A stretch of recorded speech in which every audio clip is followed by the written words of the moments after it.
Le agradezco mucho, don Eduardo, su presentación. Le doy las buenas noches en esta tardía mesa redonda a todos ustedes.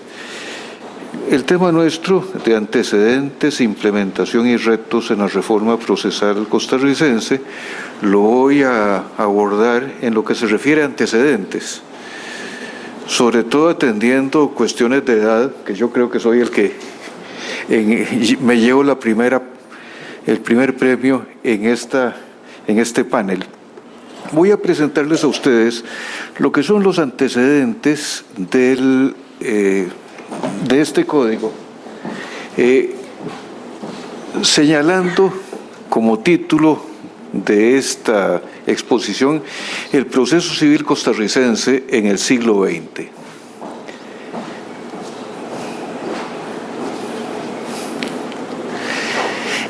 Los antecedentes podemos situarlos en una forma muy esquemática en el Código de Procedimientos Civiles de 1888. Código de Procedimientos Civiles que fue producto de la reforma jurídica que se dio en esa época liberal. Se salió del esquema del Código General del dictador Braulio Carrillo y se entró a una regulación mucho más liberal que se puede observar sobre todo en el Código Civil de ese mismo año de 1888, año que es cuando se pone en vigencia, porque fueron promulgados unos años antes. El Código de Procedimientos Civiles tuvo como modelo la Ley de Enjuiciamiento Civil Española. Mucho se ha criticado que se tuviera ese modelo porque ya era vetusta la Ley de Enjuiciamiento Civil para esos momentos. Es un código, de 1888, que regula diferentes tipos de procesos, exageradamente formalista tiene el procedimiento. Sobre todo tiene una grandísima amplitud para presentar incidentes. Era famoso toda la regulación de los incidentes de nulidad porque se podía pedir la nulidad de todo o de casi absolutamente todo. Y todo, salvo las contadas excepciones de las providencias, tenía recurso de apelación. De manera que un proceso ordinario o un proceso ejecutivo o un proceso de desahucio estaba destinado a durar muchísimos años en el siglo XIX, cuando la población era muchísimo más reducida de la nuestra, los litigios eran mucho menos, pero ya el asunto de la duración de los procesos era cuestión de todos los días. Es muy importante señalar que el recurso de casación es creado en este Código de Procedimientos Civiles con la fisonomía que tiene ahora dentro del modelo del recurso de casación francés, del recurso de casación en lo civil. Del Código del 1888 se pasa al Código de Procedimientos Civiles de 1993.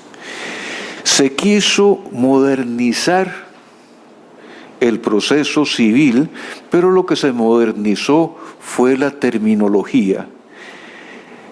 Se siguió con el mismo esquema, con una regulación muy puntillosa de las formalidades. Una de las excepciones que había dentro del proceso ordinario era la de defecto formal de la demanda, y esta excepción que se calificaba como perentoria, en aquel tiempo se calificaban las excepciones como no era perentoria, era dilatoria, se calificaban como dilatorias y como perentorias, siendo las perentorias las que se conocen ahora como defensas de fondo y las dilatorias como excepciones procesales. Pero tenían el mismo tratamiento, es decir, que la excepción de defecto formal de la demanda podía llegar hasta la sentencia, que era cuando se conocía, después de haberse recibido absolutamente toda la prueba. Así que si se declaraba con lugar esa excepción, se arruinaba todo el proceso que se había preparado a ese momento.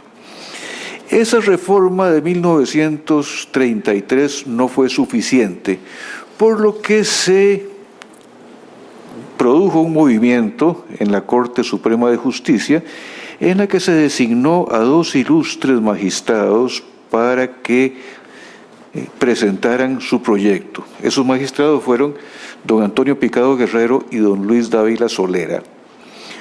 Sobre todo se atribuye a don Antonio Picado la redacción final de estas reformas, aunque si hemos consultado la explicación a las reformas del propio don Antonio Picado, nos encontramos que hay una comisión de magistrados y una comisión del Congreso en las que ampliamente se discutió todo ese conjunto de reformas, de las que resultó una afirmación del principio dispositivo.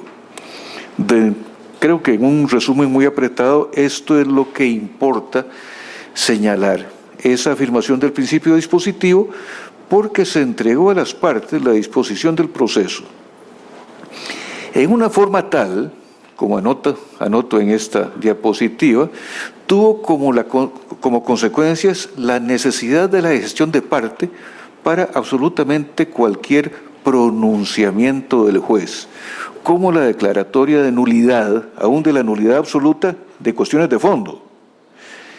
Si bien el Código Civil, en el artículo 837, dice que la nulidad absoluta puede declararse de oficio, aunque las partes no la aleguen, fundamentados en las reformas de 1937, los tribunales, sobre todo la Corte de Casación, consideró que era necesario que la nulidad absoluta de actos jurídicos fuera pedida por la parte y que esta mención del artículo 837 de que la nulidad absoluta debe declararse de oficio se aplicaba solamente a las nulidades procesales. Nulidades procesales que, por otra parte, eran amplísimas y podían ser apreciadas y alegadas en una forma exageradamente amplia, numerosa. Lo que sí es un mérito de las reformas del 37 es esa institución novedosa de la prueba para mejor proveer. La prueba para mejor resolver, que viene a quebrar el principio del dispositivo, que le otorga al juez la posibilidad de decidir él, aunque no lo hayan pedido las partes, traer al expediente una determinada prueba referente a los hechos que se están alegando, fue pues algo tan novedoso que incluso el profesor Couture lo elogió en alguna de sus presentaciones que hizo en Costa Rica, precisamente en el Colegio de Abogados. El Código del 33, con las reformas del 37 y muchas reformas que como remientos de zapatero se le fueron pegando al Código Civil, culminaron con esa reforma, sí, o con el nuevo Código Procesal Civil, nuevo digo para mí, porque 1990 todavía es una fecha muy cercana. El Código Procesal Civil de 1990 fue el producto de una labor muy cuidadosa, muy profunda, en que se destacaron don Olman Arguedas en los aspectos teóricos, don Miguel Blanco y don Edgar Cervantes. El aporte científico lo dio sobre todo el doctor Arguedas, llevando al Código Procesal a una sistematización de las reglas del proceso dentro del Código Procesal Civil. Para darles un ejemplo de lo que era el viejo Código de Procedimientos Civiles, que venía así desde 1888, tal vez pocos se acuerdan porque no lo oyeron nunca, pero los que tuvimos que litigar con el Código de Procedimientos Civiles nos acordamos que el artículo 1 del Código de Procedimientos Civiles decía que para que la acción fuera declarada con lugar, tenía que tenerse capacidad, tenía que tenerse interés y tenía que contarse con el apoyo del derecho de fondo. Es decir, que desde el artículo 1 venían enumerándose las reglas que luego serían, como el profesor Fernando Bodri lo dijo alguna vez, más bien los presupuestos de fondo de la sentencia. Y ahí se tenían como una cuestión casi que formal. Y así era por el estilo el Código de Procedimientos Civiles, el viejo Código de Procedimientos Civiles con parches, que vino a ser sustituido por este Código Procesal Civil de 1990, Código Civil que todos creo que lo conocemos, que tiene por primera vez una sistematización científica de las reglas procesales. Lo primero que encontramos de novedoso en el Código Procesal Civil es su nombre. Don Olman Arguedas insistió en que debía llamarse Código Procesal y no Código de Procedimientos, para señalar cuál es la orientación científica que se le quiso dar a al proceso, más bien a la regulación del proceso. Dentro de las notas que yo quiero subrayar del Código Procesal Civil de 1990 está la limitación de la apelación y el régimen de nulidades. Solo que esa limitación de la apelación a los casos específicamente autorizados por la ley nos ha llevado a una consecuencia que me parece que viene a ser salvada en lo negativo en el nuevo código que estamos estudiando ahora, y son las formalidades de la apelación. Antiguamente, Código de Procedimientos Civiles de 1888, bastaba decir apelo, y luego, en alzada, se podía alegar agravios, pero podían no alegarse los agravios, y así el tribunal de apelación o el tribunal de alzada, que conocía el derecho, estaba obligado a revisar por el fondo y por la forma la resolución impugnada. Ahora sabemos que es necesario, se ha señalado jurisprudencialmente, dentro de una tesis que ha criticado muy certeramente el ilustre colega don Ricardo Ilge, que que estos presupuestos deben ser revisados, los presupuestos de fondo deben ser revisados cuando se lleva el asunto a competencia de la alzada. Creo que eso se ha modificado en la nueva ley. Anteriormente les decía, bastaba decir apelo. En una de esas famosas sentencias de uno de los jueces pintorescos que teníamos allá por los años de 1940, 1950, algún litigante trató de impugnar una resolución y dio una explicación muy extensa de los motivos de su impugnación.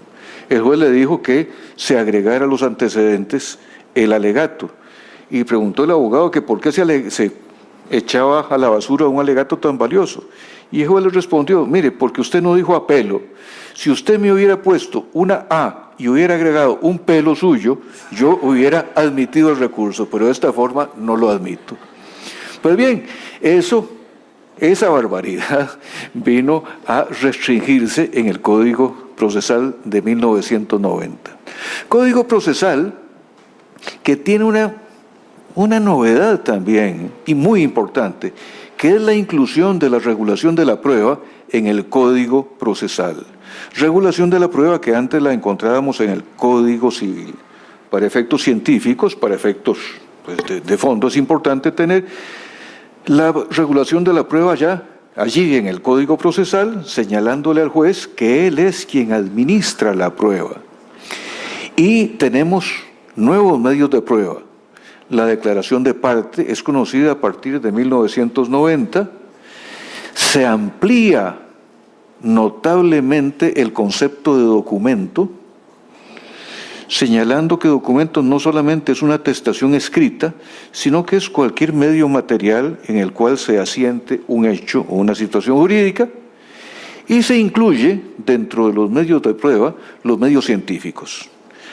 Me parece que eso es notable y que se ha seguido desarrollando en la labor de los jueces y lo vemos ahora reflejado también en este nuevo código que pronto entrará en vigencia.